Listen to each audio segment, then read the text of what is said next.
guys, today I'd like to talk about stoves. Okay, I've got a few different stoves here to show you. I've used quite a few different ones over the years. I've got my favourites, I've got my least favourites. So yeah, let's just jump straight in. This one here is the MSR Whisper Light Universal. Runs off either the butane gas or alcohol, or can run off petrol as well, or other white spirits. It's a great little stove for the high alpine stuff, like if you're hellying into a hut, somewhere like Mount Cook, or even Spiring. Great for melting snow, great for group activities if you've got 3 or 4 people in your party and wanting to melt enough snow for everyone, cook dinner. This is a great little stove. It probably is my least favourite one, and that's because it's quite labour intensive to start it. I've often found a lot of trouble getting it to go right, getting it started, but once it is started, it is actually a good stove, especially, like I said, for a group of you. Yeah, my next favourite one, the next stove is the JetBoil. This is a classic JetBoil. I use this all the way down the TA. Love this stove, great for boiling water. It does mean that you have to base all of your meals around boiling water, so that just means like the dehydrated stuff. But I mean, if you don't mind dehydrated stuff, it's perfect. So yeah, I bought it, I think, after 1 week on the TA. I was like, yeah, I saw someone else with one, and I was like, I've got to have this. So I went out and bought it. Yeah, so I'll show you how it goes together. So the gas can goes straight inside there, and then screws on the bottom here. The starter actually stopped working with this one a little while ago, but yeah, I just carry around a lighter or a flint to make sure I can get it going. Yeah, bottom comes off like this.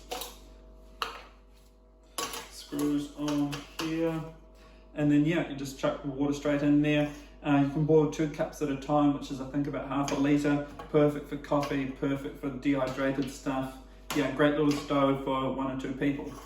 The next one is the one that I actually bought to replace the JetBoil, and I wanted something a bit more minimalist. So I got the Pocket Rocket by MSR. So this is just a nice little stove for you if you're quite minimalist, don't like to take up a lot of space, but again, it's just based around the dehydrated stuff and coffee for breakfast. So the Pocket Rocket screws onto the same gas bottle that fits straight in there.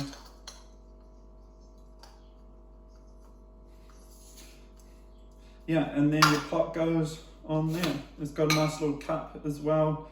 Comes with pot grippers, so if the pot gets too hot.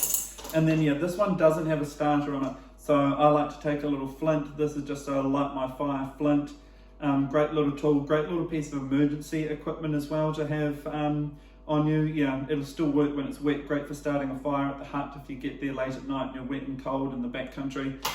Yeah, great little stove.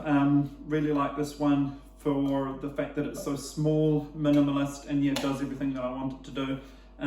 Got double as your coffee cup there, and just bowl for breakfast or dinner. Yeah, sweet. And the last one is probably my new favourite. I bought this one about 2 or 3 months ago before this winter season started. It's just the MSR wind burner.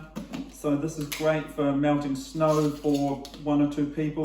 Great from shrouding you from the wind.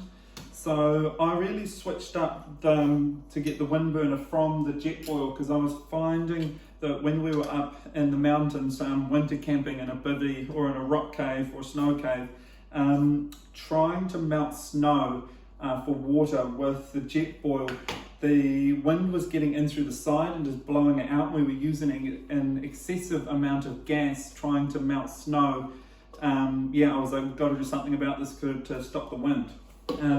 So yeah, in came the MSR wind burner.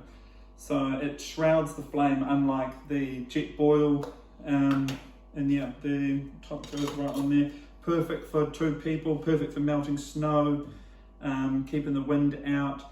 I know you're not supposed to, but I certainly do cook in the tent. I wouldn't recommend it if you're not comfortable with that sort of thing. But yeah, I certainly do it.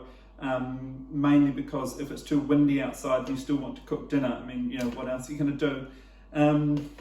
Yeah, I guess that's about it. Oh, this thing.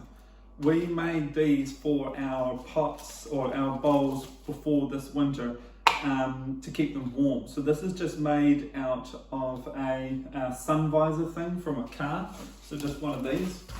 And then yeah, we cut the shape out and then put some duct tape around it.